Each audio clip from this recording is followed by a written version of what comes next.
बिस्मिल्लाहिर्रहमानिर्रहीम। दोस्तों, क्या आपने कभी सुना है कि जिन्नात इंसानों के जिस्म में दाखिल हो जाते हैं? क्या वाकई जिन्नात इंसानों के साथ ताल्लुकात कायम कर सकते हैं? आज हम कुरान और हदीस की रोशनी में उस राज को खोलने जा रहे हैं। कुरान मजीद में अल्लाह ताला फरमाता है, वखलकल जान्न में मारिजिम मिन नार, और जिन्नात को हमने आग की लपट से पैदा किया। यानी जिन्नात एक अलग मखलूक है जो इंसानों से मुख्तलिफ है। उनको देखना इंसान के लिए मुमकिन नहीं, जैसा कि कुरान कहता है, इन्नहु यराकुम हुवा व कबीलुहु मिन हैसु ला तरूनहुम। वो शैतान और उसकी कौम तुम्हें देखते हैं वहां से जहां से तुम उन्हें नहीं देख सकते। इससे वाज़िह होता है कि जिन्नात गैब की मखलूक हैं, लेकिन वो इंसानों को देख सकते हैं, उन पर असरअंदाज हो सकते हैं, मगर आम हालत में इंसान उन्हें नहीं देख सकता। कुरान में एक और जगह अल्लाह ताला फरमाता है, अल्लज़ीना यअकुलून अर्रिबा ला यक़ूमून इल्ला कमा यक़ूमुल्लज़ी यतख़ब्बतुहु शैतानु मिनल मस। जो लोग सूद खाते हैं वो खड़े नहीं हो सकते मगर इस तरह जैसे वो शख्स जिसे शैतान ने छू कर पागल बना दिया हो। ये आयत बताती है कि जिन्नात खुसूसन शयातीन इंसानों को छू सकते हैं, इन पर असर डाल सकते हैं, जैसे वसवसे, जिस्मानी या ज़हनी अज़ियत के ज़रिए। इसीलिए नबी अलैहिस्सलातु वस्सलाम ने फरमाया, शैतान तुम्हारे बदन में खून की तरह दौड़ता है। यानी जिन्नात का इंसान पर असर मुमकिन है, मगर ये अल्लाह के हुक्म से होता है, उनकी अपनी ताकत से नहीं। कुछ लोग कहते हैं कि जिन्नात इंसानों से निकाह या ताल्लुक़ कायम कर लेते हैं। इस्लामी उलमा ने इस पर मुख्तलिफ आरा दी हैं।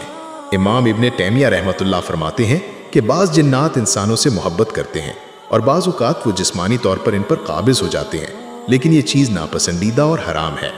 शेख इब्न बाज़ फरमाते हैं, जिन्नात का इंसान के जिस्म में दाखिल होना मुमकिन है, लेकिन निकाह या जिनसी ताल्लुक़ का तसव्वुर गैर शरई और फितना अंगेज़ है। ये ज़्यादातर शैतानी धोखा होता है। यानी हकीकत में ये अमल फितरी नहीं बल्कि शैतानी वसवसा या आसेब का असर है। इस्लाम में ऐसा कोई हुक्म नहीं कि इंसान और जिन आपस में शादी या कुर्बत इख्तियार करें, बल्कि ये हराम, फितना अंगेज़ और नुकसानदेह अमल है। अगर किसी शख्स को ऐसा महसूस हो कि वो जिन या शैतानी असर में है, तो कुरान ने इसका हल भी बताया है, वनुनज़्ज़िलु मिनल कुरआनि मा हुवा शिफ़ाउन व रहमतुन लिल मुमिनीन। हम कुरान में से वो चीज़ नाजिल करते हैं जो मोमिनों के लिए शिफा और रहमत है। नबी सल्लल्लाहु अलैहि वसल्लम जिन्नात के असर से बचने के लिए मुअव्वज़तैन यानी सूरतुल फलक और सूरतुल नास, आयतुल कुर्सी और सूरतुल बकरा की तिलावत की तलकीन फरमाते थे। ये तमाम आयात रूहानी तहफ़्फ़ुज़ का ज़रिया है। दोस्तों, कुरान और सुन्नत की रोशनी में ये बात वाज़ेह है कि जिन्नात एक हकीकी मखलूक है।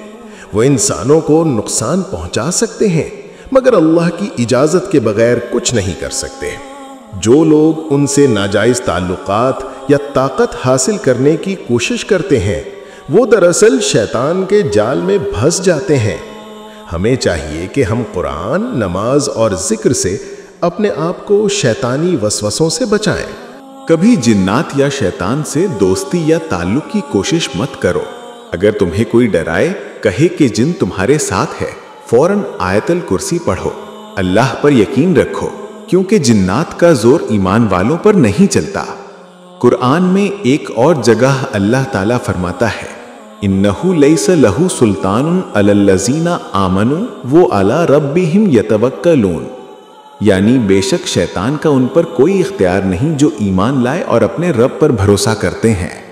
अगर आपको ये वीडियो पसंद आई हो तो लाइक करें, कमेंट करके अपनी राय ज़रूर दें और सब्सक्राइब करें हमारे चैनल को, ताकि अगली बार जब कोई नई इस्लामी हकीकत या रूहानी वीडियो आए तो सबसे पहले आप तक पहुँचे।